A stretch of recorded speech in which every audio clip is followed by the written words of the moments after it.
Hello and welcome to Manifesting Napoleon Hill. This is episode number 13.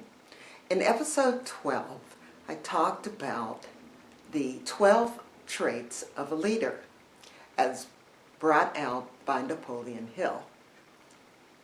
This week, we're going to talk about your traits, the 20 traits that you should evaluate in yourself to determine who you are, what you have to bring to the table, and those things that you possibly might need to improve on. So let's get started.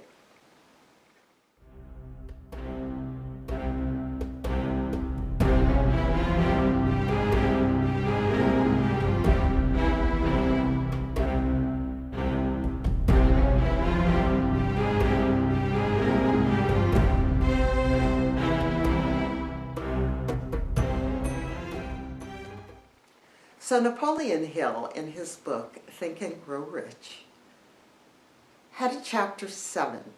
Chapter 7 is very intense.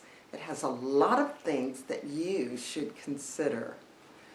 Last episode was leadership qualities. This episode, I'm going to share with you the 20 questions you should answer when you are taking inventory of yourself. This is something that you might want to do twice a year. You might want to do it at least the first time when you're going through the book and studying it. But at least once a year, you should take the time to answer these questions for yourself. So you ask, why? Well, one thing is for sure, do you really want to be an entrepreneur?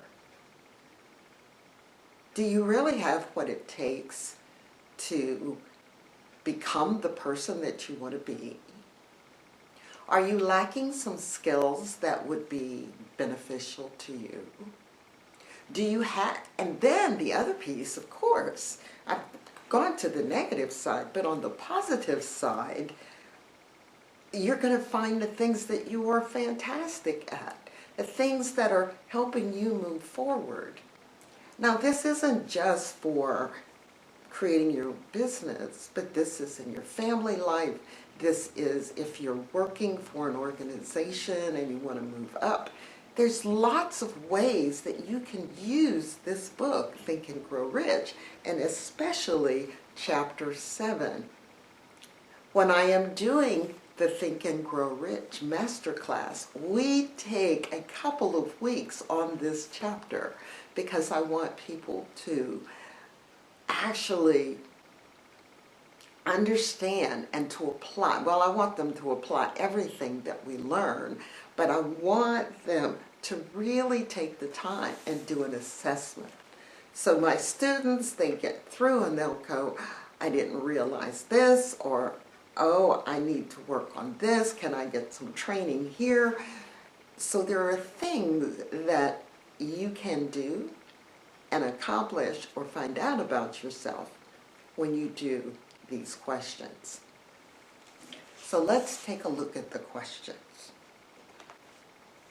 Self-analysis questionnaire for personal inventory is what Napoleon Hill decided to call it. Question number 1. Have I attained the goal which I established as my objective for this year?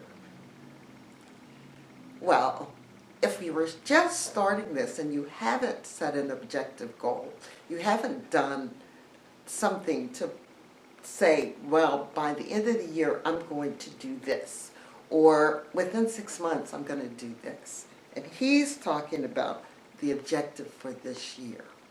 So if you had an income goal, or an education goal, or a relationship goal, have you accomplished it? Right? So as he says, you should work with a definite yearly objective to be attained as part of your major life objective. Question number 2. Have I delivered service of the best quality of which I was capable? Or could I have improved any part of this service? I talked about this in episode 12, about giving more than you're getting. So have you done more? Have you, if you're working for someone and you're doing your yearly evaluation and they said, oh, you have done such great work. I have noted it in your file.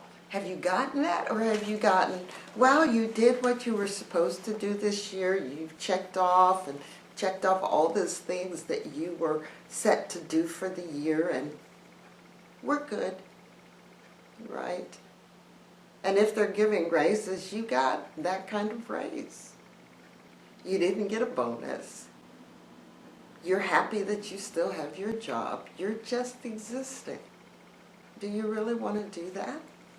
I don't think so. So 3 again, same kind of thing. Have I delivered service in the greatest possible quantity of which I was capable? So number 2 and number 3 are related. Number 4, has the spirit of my conduct been harmonious and cooperative at all times? It's all related, right? So are you giving the best quality? Are you giving the quantity of work? And this just came to mind. Are you whistling while you work? Are you being helpful and pleasant? That pleasing personality of that leadership that I talked about in last episode. Number 5, have I permitted the habit of procrastination? See, this one's my problem. The habit of procrastination to decrease my efficiency, and if so, to what extent? I do procrastinate. I have to do that, honestly do that. And one of those is, sometimes I upload my videos a day late because most of the time it's because I'm involved and busy and doing things. So I have to get better at that because I want to be consistent. So for me, that's going to be a check mark to be more consistent on the day that I upload a video. Have I improved my personality, and if so, in what ways? Have I improved my personality, and if so, in what ways? So one of the things that I decided to do, I smile a lot anyway, but I speak to people on the street. I speak to people, and I get some of the weirdest looks when I say, hi, how are you? I look at them and smile. I see a small smile come up on their face, and I say, hope you have a wonderful day. And I don't know how it affects them, but it could possibly make their day. What are you doing to help improve your personality? 7, have I been persistent in following my plans through to completion? It's not just consistent in doing it, but are you working toward completion? Because if you're not, that's going to explain why you haven't moved forward the way you think you should have. Following through completion.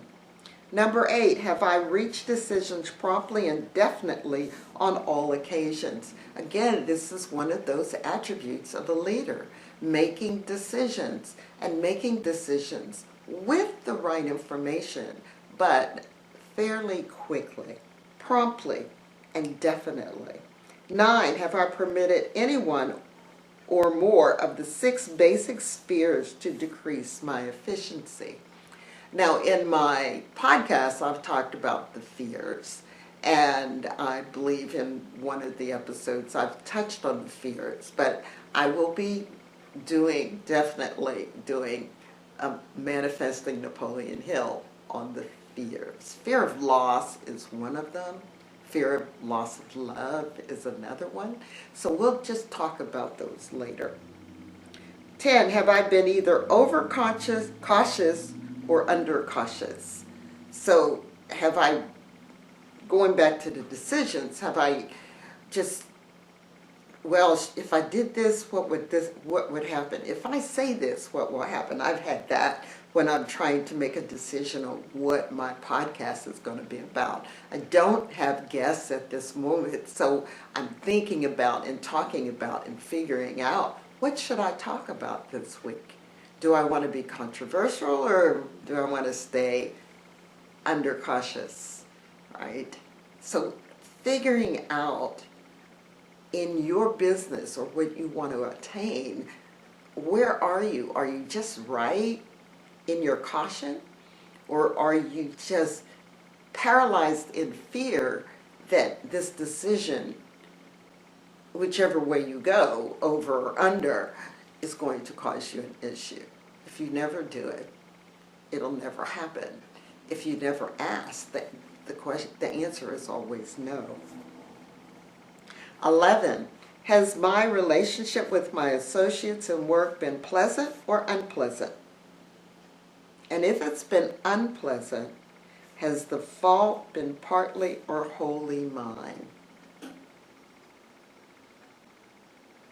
Yeah. Has it been partly or wholly yours?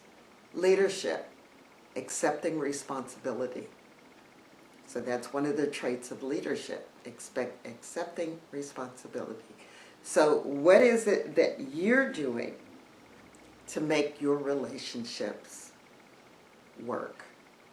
12, have I dissipated any of my energy through lack of concentration of effort? That kind of goes back up there with that procrastination.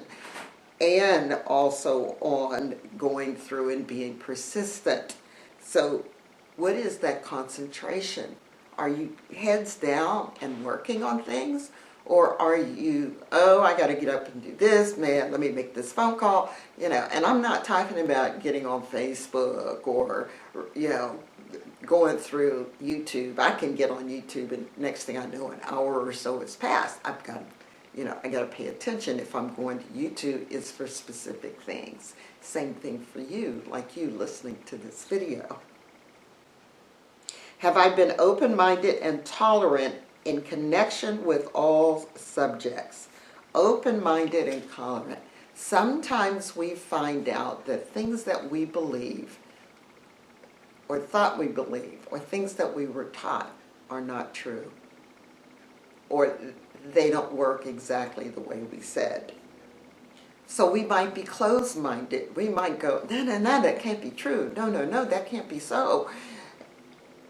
And we're fighting within ourselves because maybe I should take a look at this. So open your mind and open your heart to the possibility that you don't know everything. Or the things that you knew just weren't true.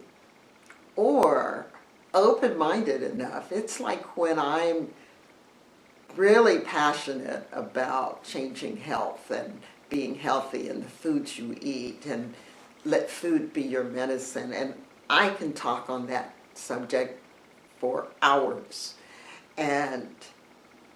But I can look at a person's face and say, okay, let me tell you, I can talk about this a long time.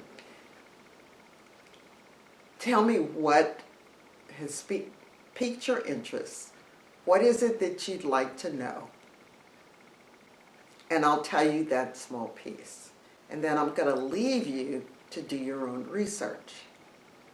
Because sometimes when we are really passionate about something, we can overwhelm people. We can overwhelm them with the knowledge and the information, and it's, whoa.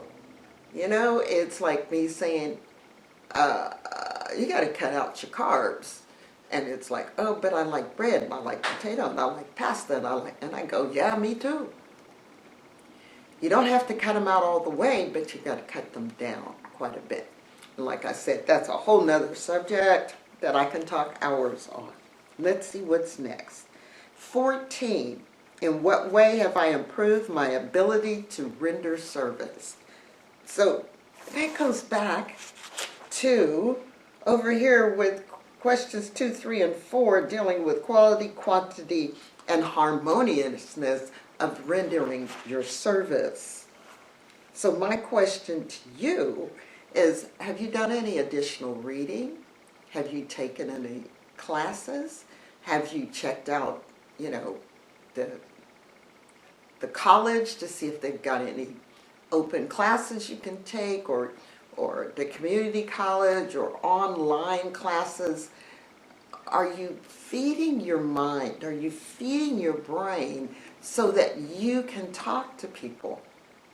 I couldn't talk to you if I hadn't been studying this. I couldn't talk about health issues and help people reverse their diabetes or help them with their arthritis if I hadn't studied and read and applied, because I apply what I learned to my life. So by doing that, I'm able to render better service to my clients. All right. So that's number 14. In what way have I improved my ability to render service? Number 15. Have I been intemperate in any of my habits? So, do I have some habits I need to take care of? Right? Have I been not getting up daily and going for a walk?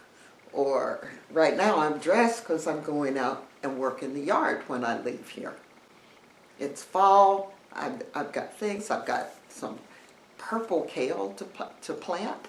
So I need to be diligent while the weather is nice in the fall, so that I can harvest kale and 3 different kinds of kale and collards and mustard greens. But if I wasn't out there and being in a habit of going out to take care of them, then I may have some problems like I had this summer when I kind of let my garden go. And thankfully for my daughter, she watered it. So I have to be in a habit of at least going out there a couple of times a week. Number 16. Have I expressed either openly or secretly, okay, I love this. Have I expressed either openly or secretly any form of egotism? Now, we all have egos. I've got egos.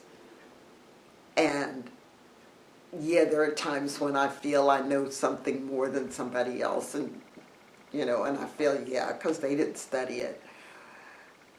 But there are times when we let our ego get in the way of rendering good service.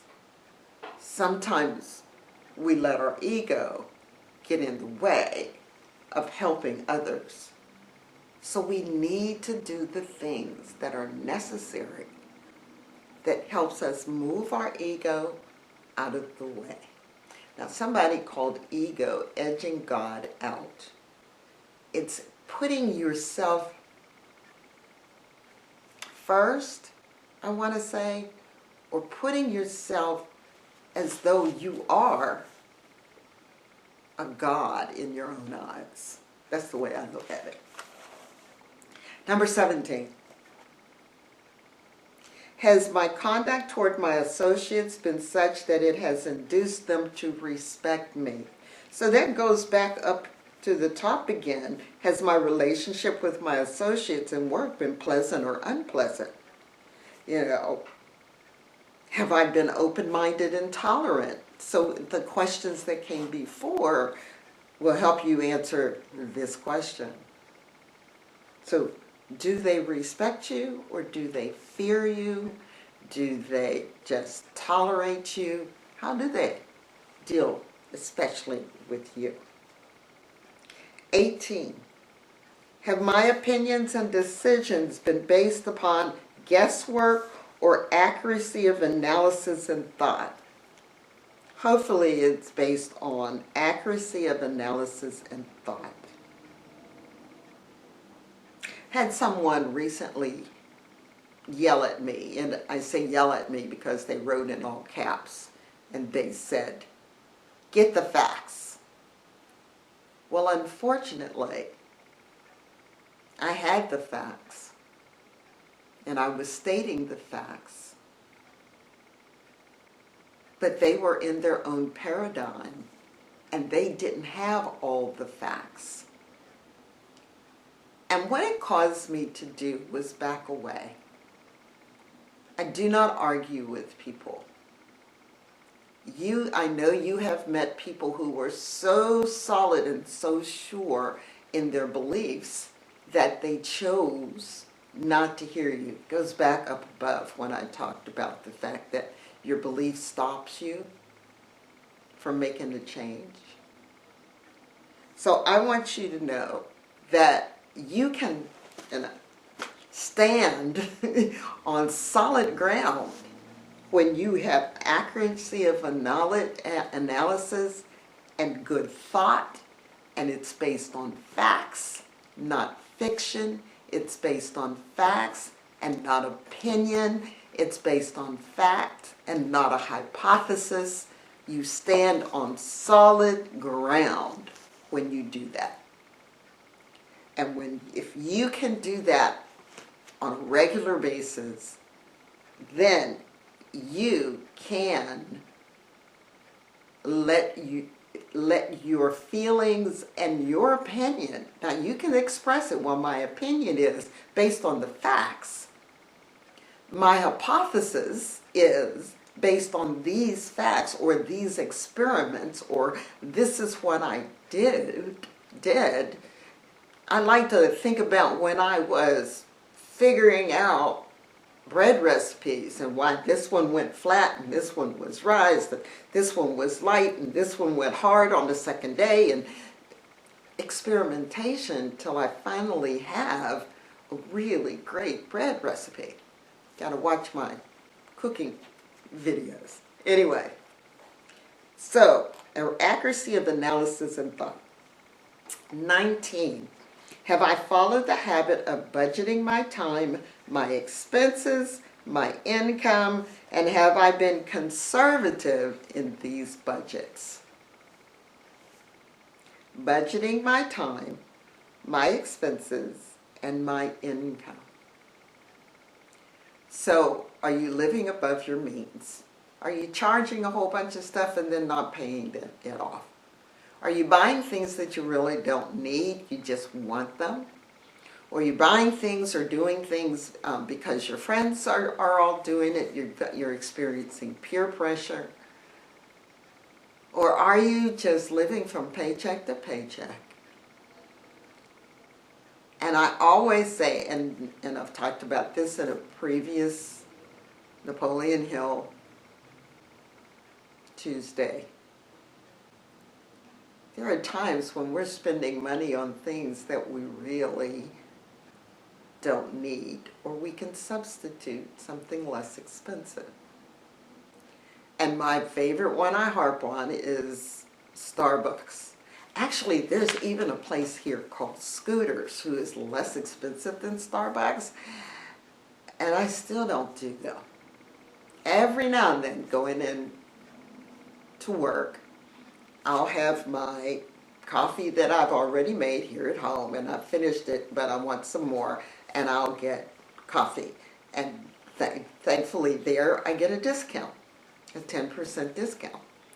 But I think in the 2 years that it's been at the Mart, I think I've bought coffee from them 6 times because I make it at home and take it with me. That's one of the ways. I take my lunch. I make my lunch. I take my leftovers and take them with me. Now, it doesn't matter what income bracket you're in.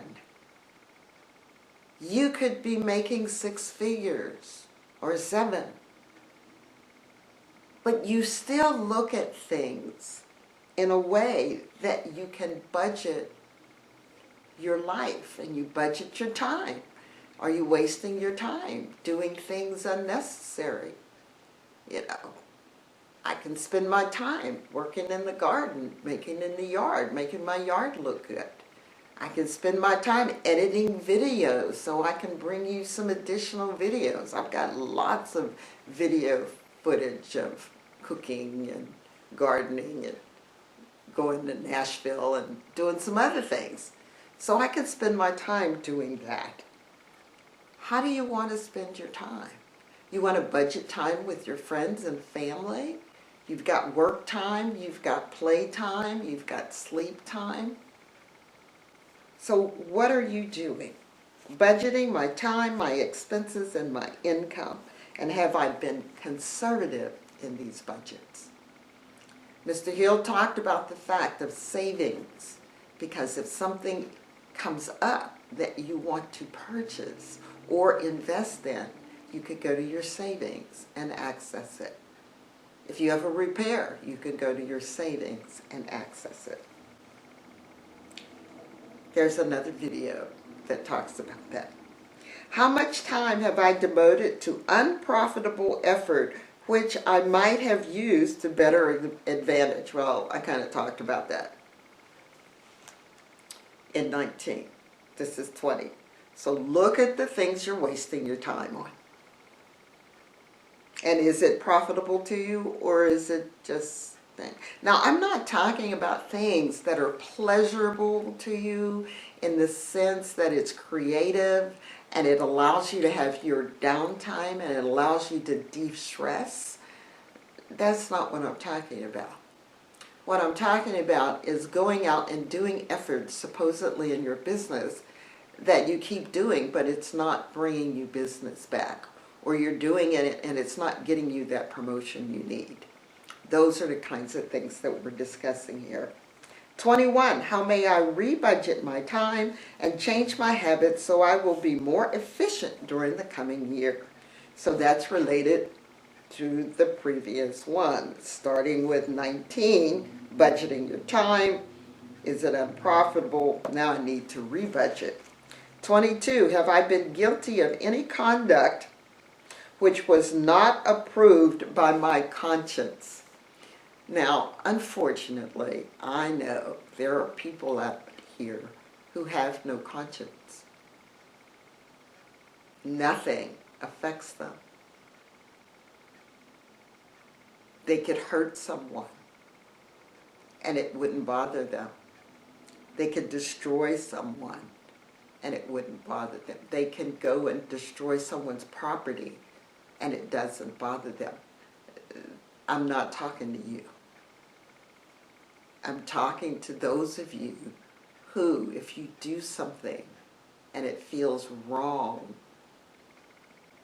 and you're sorry for it, or you're not quite sure but it bothers you, that's your conscience talking to you.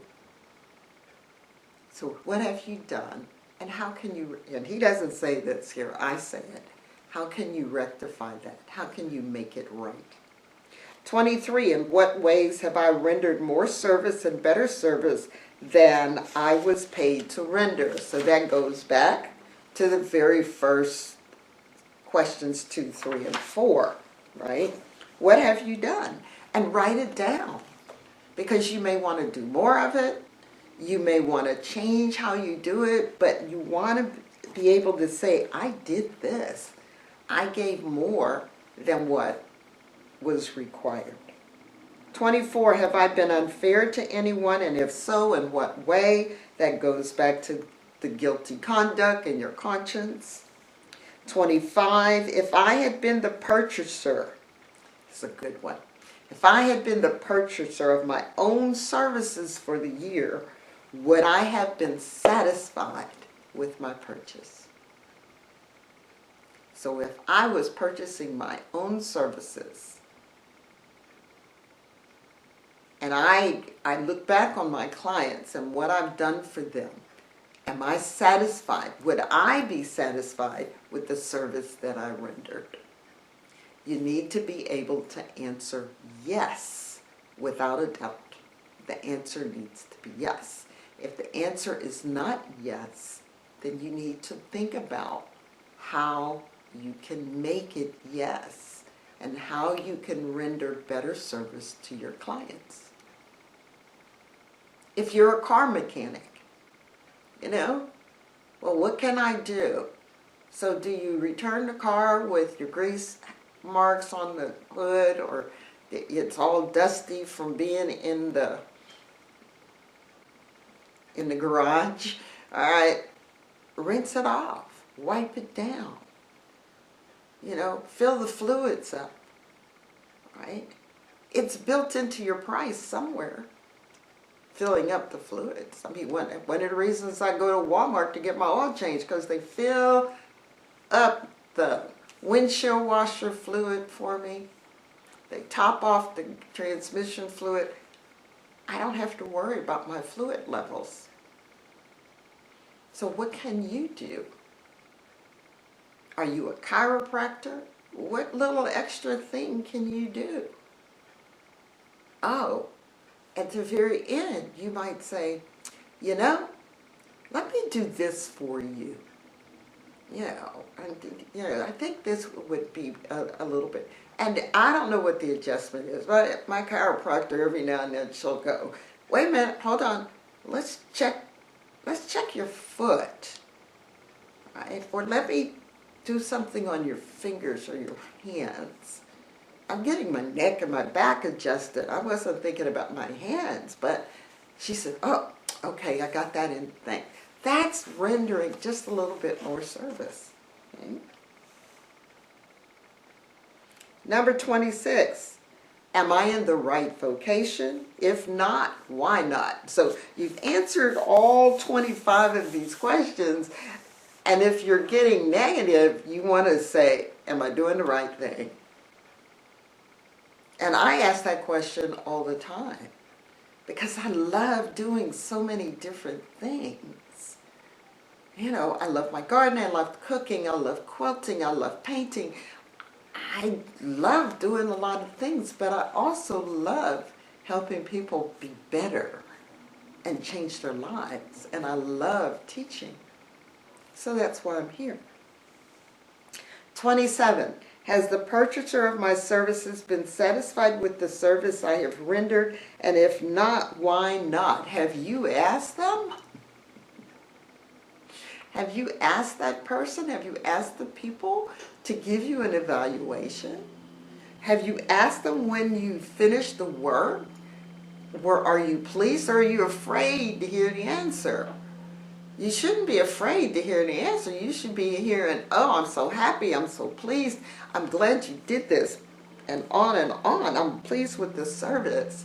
I did go to a networking event last Friday, and there was a woman on the other end of the table, and we were at the end, and she said, oh, I just want to thank you for the meditation. And I go, okay, so let me walk to the other end, because this long table, there were 10 of us there. I went to the other thing, and so what happened?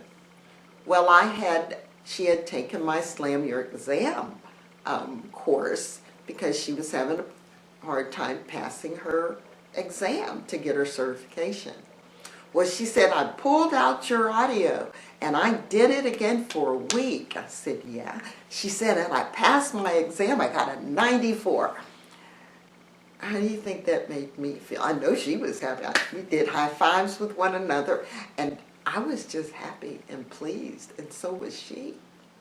In that instance, I knew that I had rendered a service that made her happy.